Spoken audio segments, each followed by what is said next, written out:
let's start with this. Who do you think is behind the anti-racism demonstrations? And I think we can actually show a quick clip of some mass-produced signs which suggest that the whole thing's not spontaneous. Can we show those while Nick's talking, please? Yeah, so these are the same people who are behind everything, behind all the demonstrations, the Free Palestine demonstrations, the Black Lives Matter demonstrations. There's always a socialist worker, professionally printed posters all the time. There's been interviews online where people are saying to someone in the protest with the poster, "What does your poster mean?" And they say, "Oh, I don't know. I just turned up and someone gave it to me." So that it's not even like many people don't even know why they're protesting. And the press may call them an anti-racist protest, but let's be honest, they're really an anti-English protest. And this has been going on for decades and decades. They use any excuse to get on the streets to send their vile message that the West is evil, the UK is evil, white people are evil, England especially is evil, and we need to tear it all down so we can build our wonderful socialist utopia, and that will solve all the world's problems. What do you make then of the violence which has been captured on television and which has implied that the far right is violent, but these anti-fascists are good, notwithstanding the fact that one of them called for throats to be slit? Let's remind you of his name, Labour councillor Ricky Jones. Yes, and stood right behind him was somebody with a T-shirt or lanyard from I forgot what the charity is called now. That's always Amnesty International. Amnesty International, and she's there clapping and smiling. And at the end of his threat of slitting people's throats, he actually goes, "And God bless everybody. God bless everybody," after you've threatened to slit everyone's throats. Now, several things here. What most people don't understand is to be a Nazi or to be a fascist, by definition, you have to be a socialist. Because all Nazis and all fascists were socialists. They were just a different branch of socialism compared to communism. So most people marching who we call the far right are not socialists, so they cannot be Nazis or fascists. Socialists themselves, extremely violent. You know, the last 100 years, history has taught us that socialism is extremely violent because as humans, we have an aversion to it. We don't want it. And the only reason we can have it is when people enforce it upon us. And you will have this, and we'll make sure you have it through armed force and through violence. And that's what every socialist dictatorship in country always has to do. Always has to be with violence. And therefore, clearly you're no great fan of organised socialist activity.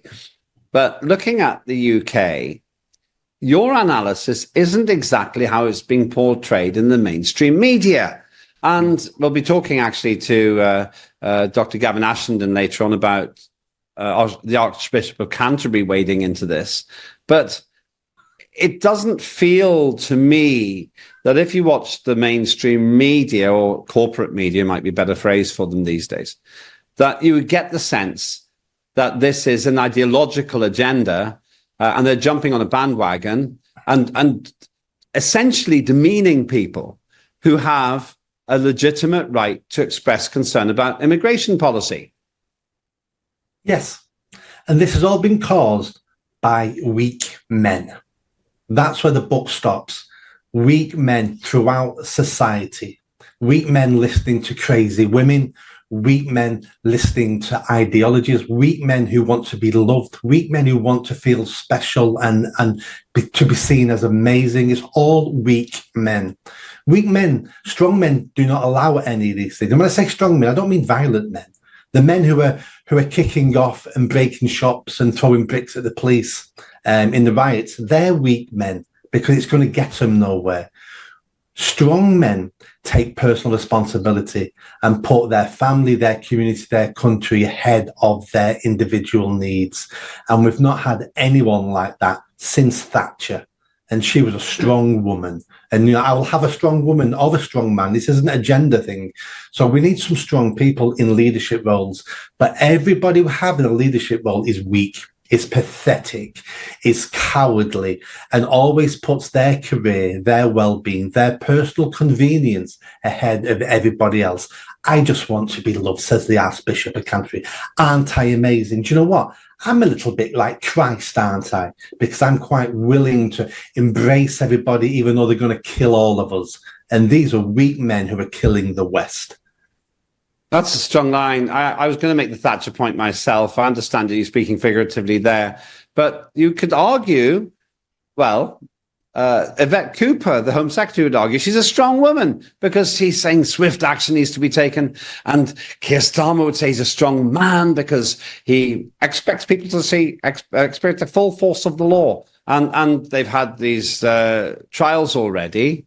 Though, interestingly enough, as far as I know, Councillor Ricky Jones hasn't been tried yet. Do you think all these arrests are going to make any difference? And arrests primarily, it seems to be of those protesters. They're called far-right protesters, but I would say, by and large, anti-immigration policy protesters. Absolutely. The far-right doesn't exist in the UK. Everybody who is really far-right in the UK could fit in my office now. It isn't a problem. What's happened is we now use the far-right to mean anybody we don't like is far-right.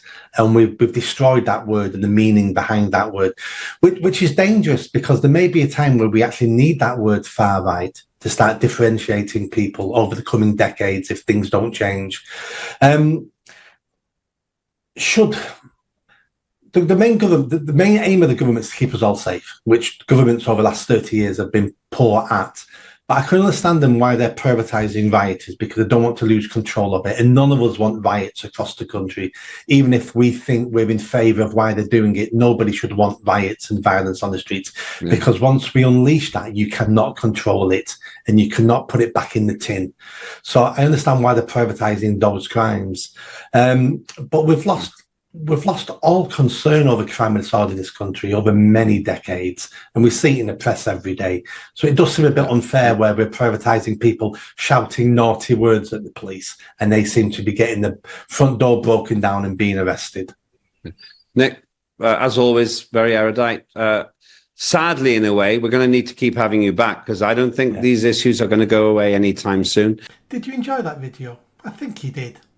Come on now, hit that bell, subscribe, comment. Let's build this channel. I need more followers, I need more subscribers. Be part of the journey. See you soon.